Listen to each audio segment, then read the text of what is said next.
They said, "Who is stronger than us?" A question born from pride, carved into stone, echoed through deserts that trembled beneath their feet. They were people of aid, giants in body and ego, men who carved mountains into homes, who raised pillars so high they seemed to challenge the heavens themselves, who ruled the empty desert like kings with no rivals and no fear. Their cities stood as monuments to arrogance, their strength unmatched, their technology unrivaled, their confidence absolute. They believed rain would always fall for them, that the land would always obey them, that no power in the skies or the earth could ever bring them down. And above all, they believed one thing with chilling certainty: Allah would not punish them. They laughed at warnings, mocked the truth, and dismissed the call of prophethood as weakness, saying, "Who is stronger than us in power?" They did not realize that strength without humility is a curse, that power without faith is a rope leading to destruction.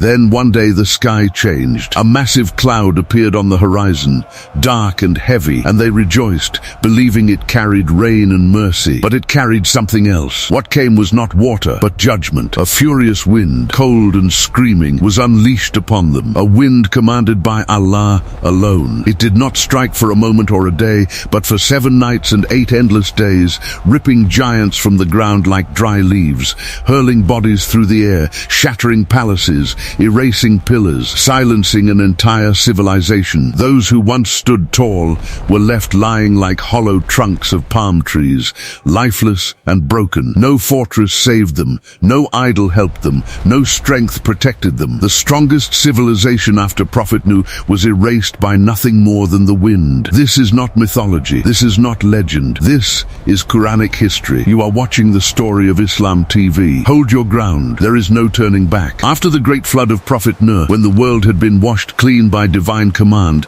and humanity was given a second beginning, the earth slowly began to breathe again. Survivors spread across the lands, tribes formed, families grew, and civilization cautiously rose from the ashes of destruction, carrying with it a silent warning written in water and death. Generations passed, memory faded, and people once again began to feel secure. In the southern Arabian Peninsula, beyond the familiar routes of ordinary tribes, there lay a vast and mysterious region known as Al-Aqaf, a land of towering sand dunes that rolled like frozen waves, a land both harsh and blessed, feared and envied. It was here, in this dramatic landscape of endless horizons and burning suns, that a people emerged unlike any before them, a nation that would become legendary not for its survival, but for its destruction. They were called people of Ad. The Quran does not mention them casually. It speaks of them with awe and warning, describing them as a people the likes of whom had never been created in the land, a civilization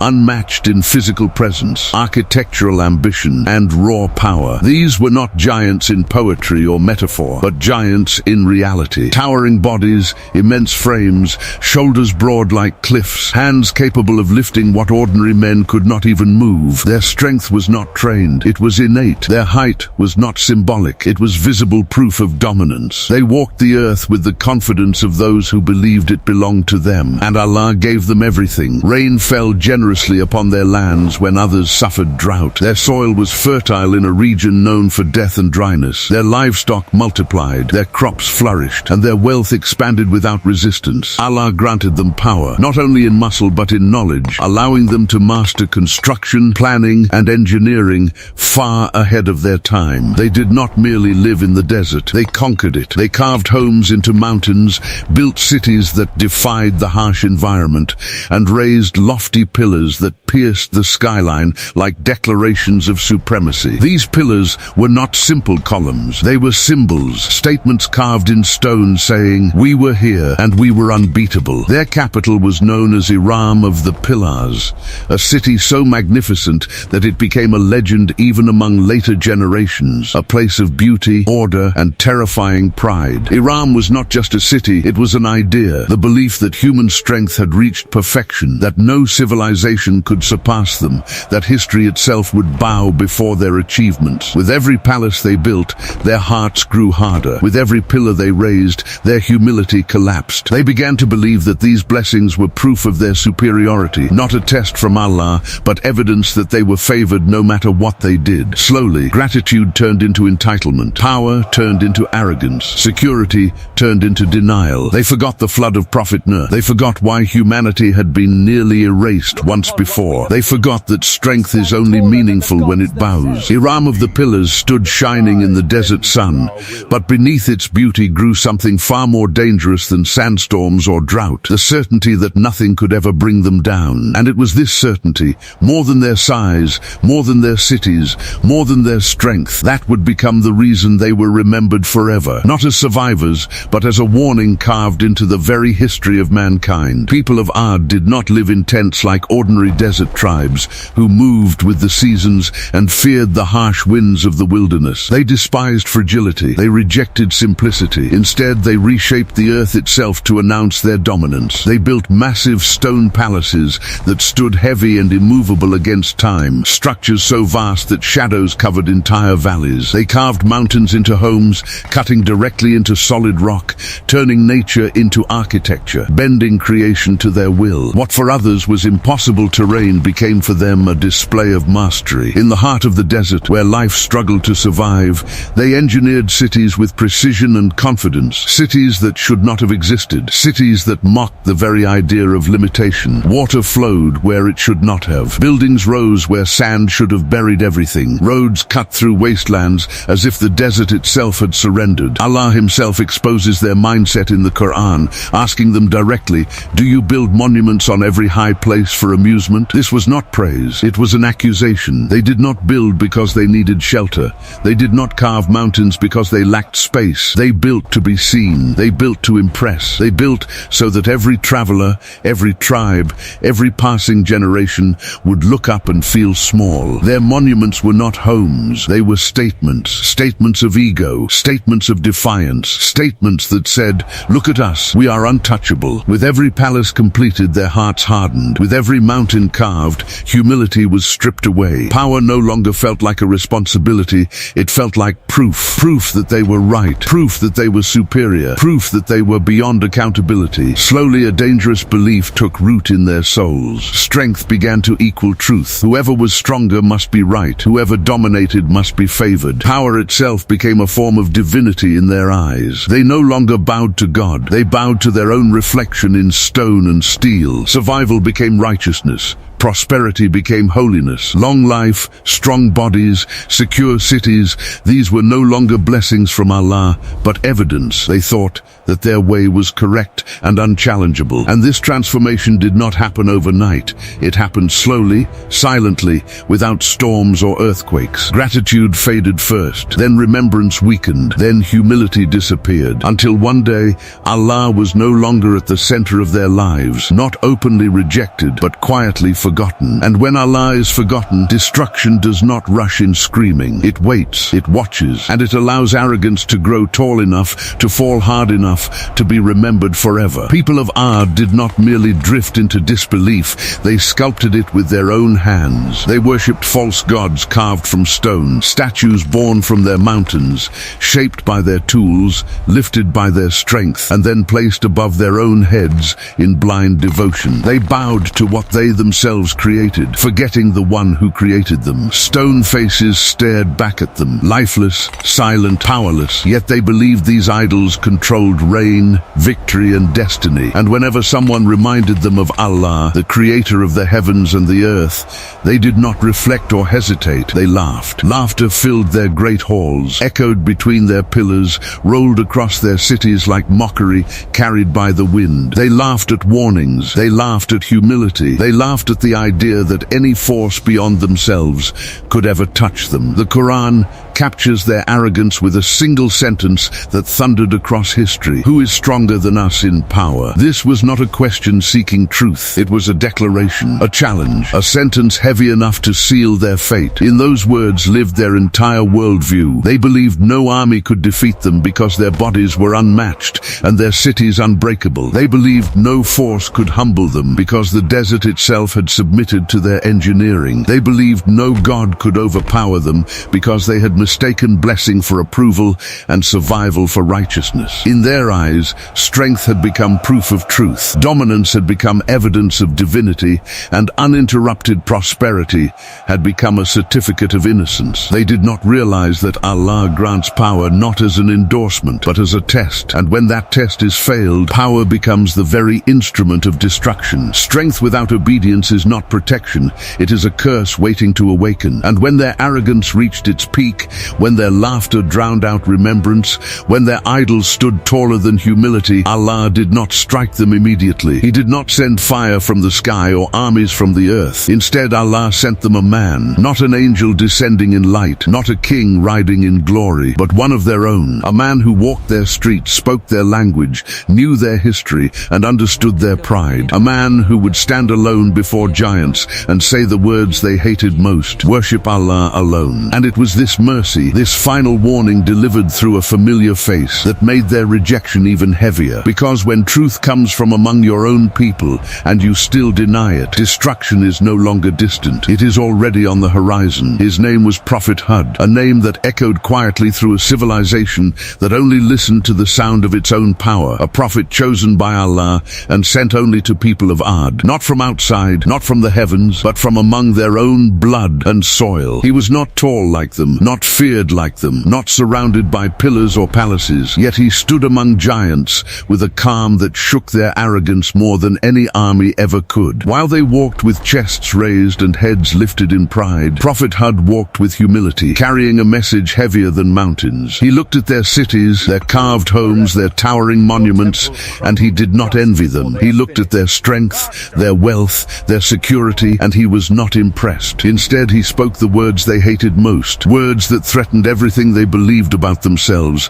"O my people, worship Allah. You have no God other than Him." Simple words, clear words, words that did not praise their power or admire their cities, words that stripped them naked before truth. And because arrogance cannot tolerate equality before God, they mocked him. Laughter spread through their halls. Voices rose in insult and disbelief. They called him foolish, a man who did not understand the world as they did. They accused him of lying, claiming his message was nothing but an invention meant to deceive the weak. They said he wanted control, that he sought leadership, that he was jealous of their strength and status. How could a man like him speak of God to people like them? How could humility lecture power? But Prophet Hud did not raise his voice. He did not threaten.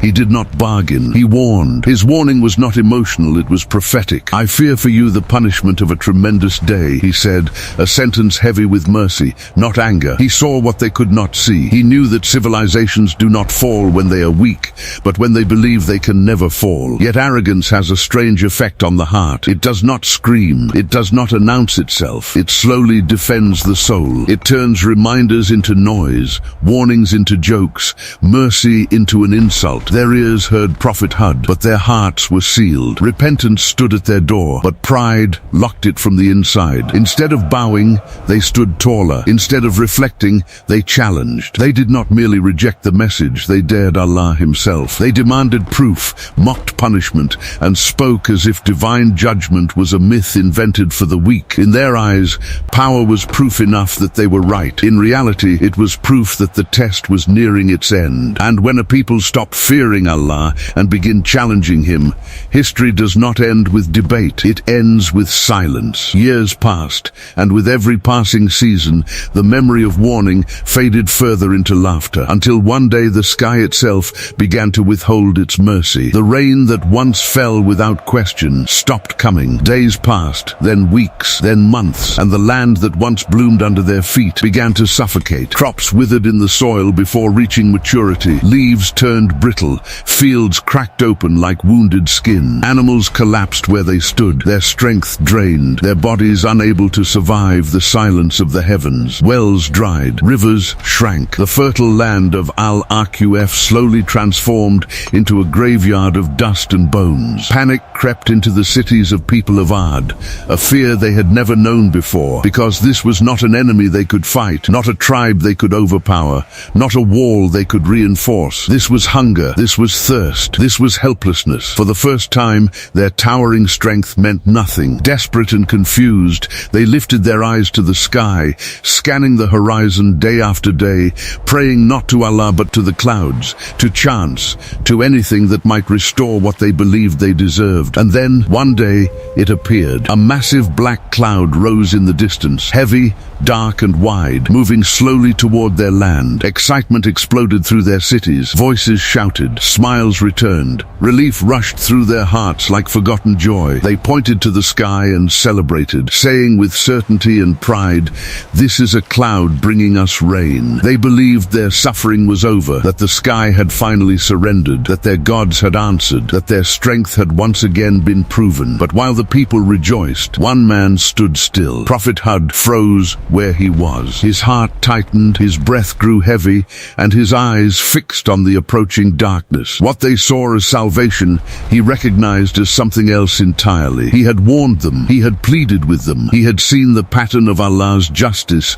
written throughout history. He knew that mercy comes gently, not roaring in darkness, and that punishment often arrives disguised as hope. This cloud did not carry life. It carried an ending. It was not rain approaching the land of dirt. It was judgment marching toward it. And while the people celebrated beneath the shadow of the cloud, laughing, pointing, and waiting for water to fall, Prophet Hud knew that the final chapter of a great civilization was unfolding above their heads, silently, inevitably, written not in ink or stone, but in the will of Allah. The cloud arrived, heavy and dark, swallowing the horizon as if the sky itself had decided to descend upon the land of and in that moment the air changed, thick with a fear no strength could fight. Then the wind began, not a breeze that cools the skin, not a storm that passes and fades. This was a screaming, violent force, a wind that howled like a living creature, unleashed by command alone. The Qur'an names it with words that still shake the heart. A furious, icy wind, Ar-Aratiya, a wind that carried cold sharper than blades